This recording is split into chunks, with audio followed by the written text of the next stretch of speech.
Quenton. I had no idea.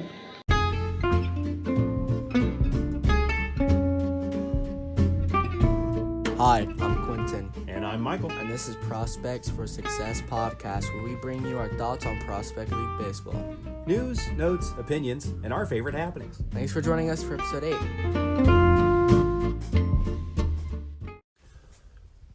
So the first half of the season is over. It actually ended at the end of the last game on July 4th. They split the season up into two, basically 5-week sections. Some of the teams played one or two more games than others, but into the first half, into July 4th, and the winner of the first half automatically makes it to the playoffs and hosts a one-game playoff for the division. So let's take a look at which teams have already made it to the playoffs by winning their division in the first half. Okay, the first half winners in each division. First, the Ohio River Valley division, the Chillicothe Paints. Woohoo! For the Wabash River division, the Danville Dans. The team I picked to win it all. The Great River division, the Quincy Gems. And the team that I picked, the Alton River Dragons in the Prairie Land division. Okay, so those teams, they already know. They can sell tickets now for that one playoff game. Because they know that one playoff game is, at least that one playoff game for the division is going to happen. So let's try to figure out now which team is going to win the second half in those divisions. And if it's the same team, then who's going to have the second best record to actually make that second playoff spot? In the Ohio River Valley division, I think the Paints are going to win it. In the Wabash River division, I think either the Pistol Shrimp or the Terre Haute Rex are going to win it. In the Prairie Land division, I think either Cape or O'Fallon. And in the Great River division, I mean, come on, it's pretty obvious. Normal. Yeah, I was a little surprised that Normal didn't actually take the first half in the Great River. Quincy really turned it on to take that one. I'm for the Ohio River Valley division. Yeah, I'm gonna pick the Paints to win the second half. I think of the other three teams, I don't know. I have a feeling the Miners are going to have the second best record. As much as it may hurt me to say so. Yes. I think the Miners are going to have the second best record, and they're going to get that second playoff spot. For Wabash River, I think the Illinois Pistol Shrimp are gonna take it. I think their schedule sets up real nice for them to play their best baseball and get in. For the Great River division, I'm gonna go with Clinton. I think the Clinton Lumber Kings are gonna be the second half winners in the Great River. And then for the Prairie Land division, I think the O'Fallon Hoots are really going to turn it on, and they are going to take the second half. And so and we'll talk a little bit more about why I think that is as we get to the next segment. But so that's going to set up some really interesting first round matchups for that one game division playoff. So we'll take a look later on. We'll see how we do with those picks. But so far, the teams that we picked for the teams that we both thought was going to win the championship, they've already made it to the playoffs. So that's a good sign for them. And this format's really, really interesting. I like how they set this format up to have a first half winner and a second half winner. The one thing that I don't like about it, though, I don't think the first half winner should automatically have the home game. Yeah. I think it's fine that the first half winner makes the playoffs. I think they should wait until the end of the season, and then, you've got your first half winner, your second half winner, whichever has the better overall record. And that makes so much more sense to me. That the team that has the better overall record should get the home game. Now I realize that that's cutting it pretty close to the end of the season, to make sure that the facility is in use and all that kind of stuff for some of these places that they're not the only ones that are playing baseball there. But I just think it makes more sense from a competition standpoint that they should, that there should still be something to play for those teams that win the first half. Besides just making sure you've got it, you're still in baseball shape, you're still in baseball condition, setting things up to get to the second half. So that's our look at the first half division winners and what we think is going to happen for the second half. Let's also take a look. We thought it'd be fun to stop and take a look at who are your first half Prospect League MVPs. And so we wanted to we talked about this for a little bit, and we looked through some of the video, and we looked through a bunch of the statistics, and we were exactly the same on 3 of these, but there was one where we separated a little, where we didn't quite agree. It's kind of rare that we both agree on so much. So this is kind of interesting that we could that we would have so much that we would agree with on this one. In the West, we picked a position player and a pitcher. But in the West, for the position player, our first half MVP is Patrick Loessy from the O'Fallon Hoots. He has just absolutely been crushing the ball. First half, he's hitting .412, 8 home runs, 26 RBIs. He scored 25 runs.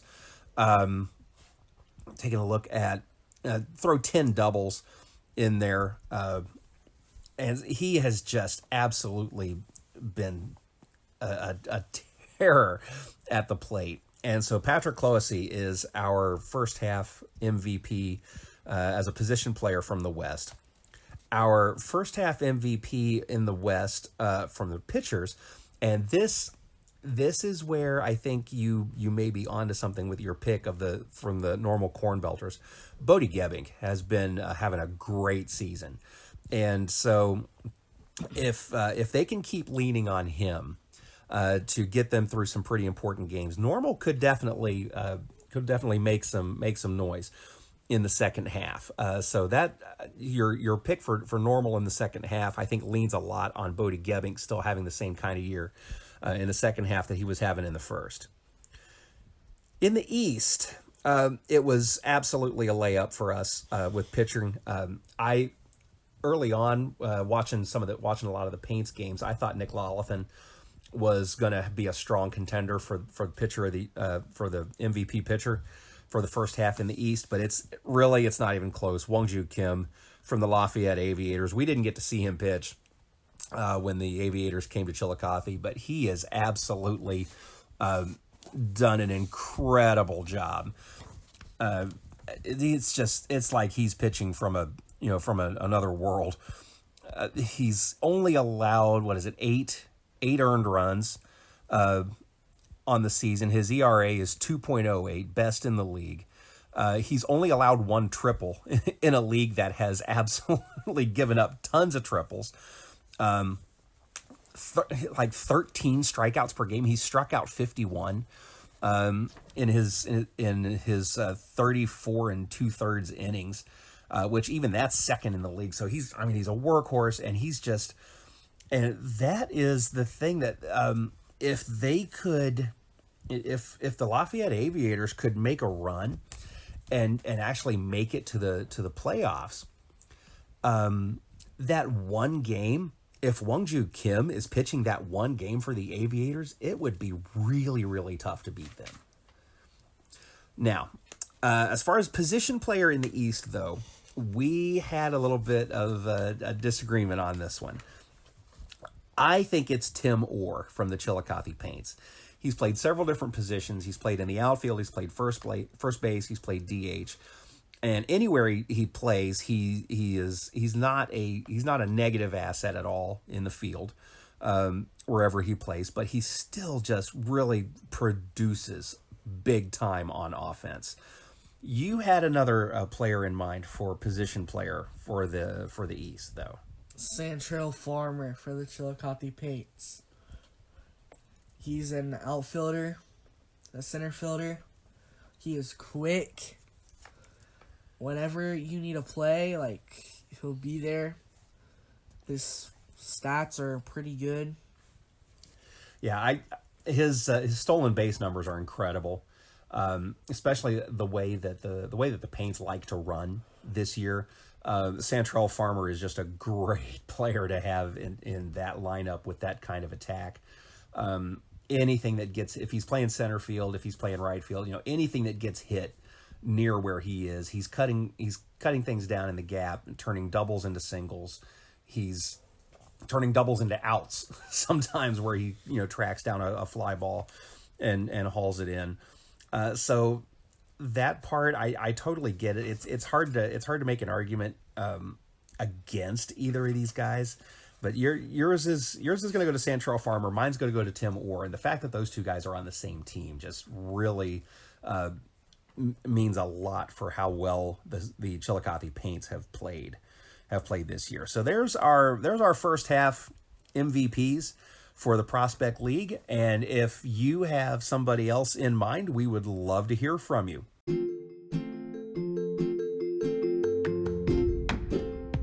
Hello, this is Jack Lang from the Lafayette Aviators. I'm a third baseman. Listen, plain and simple, if you're looking for content that has to do with anything with Prospect League or anything that's to do with players that are interacting with the Prospect League, coaches, any drama that's going on between rivalries, you need to check out Prospects for Success.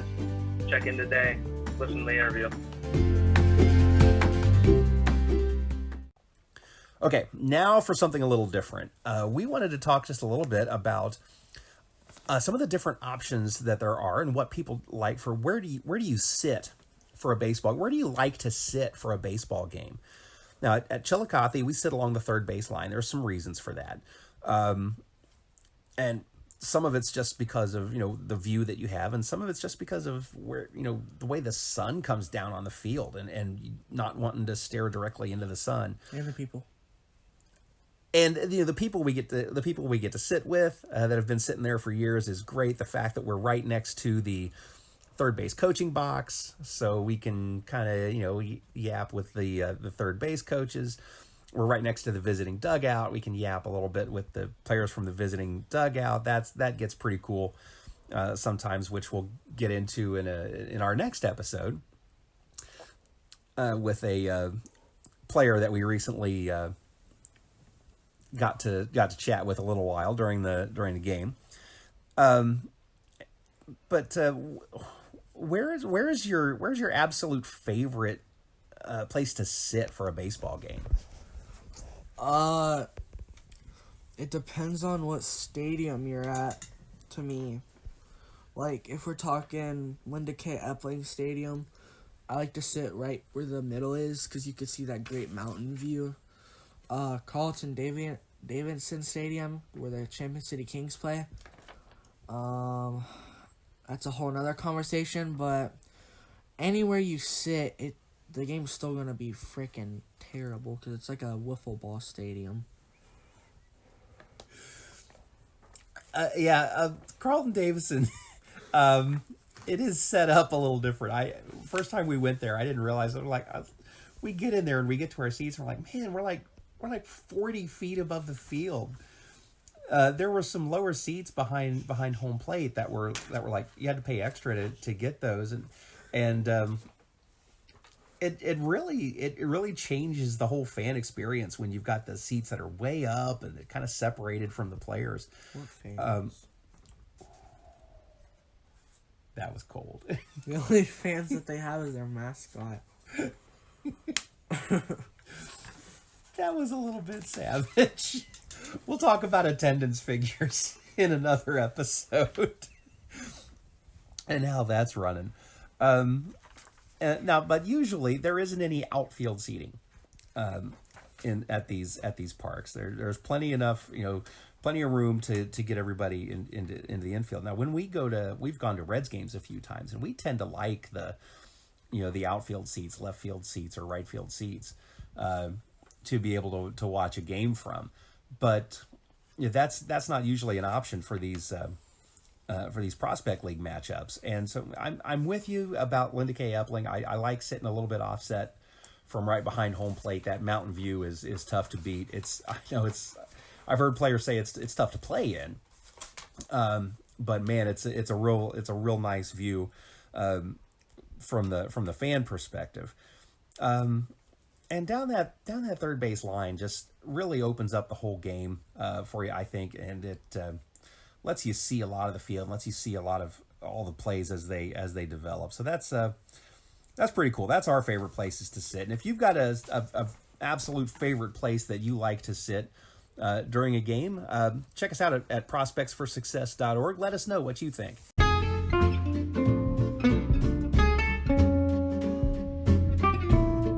All right, folks, thank you so much for joining us for this episode. We have a very special interview coming up for you for our next episode.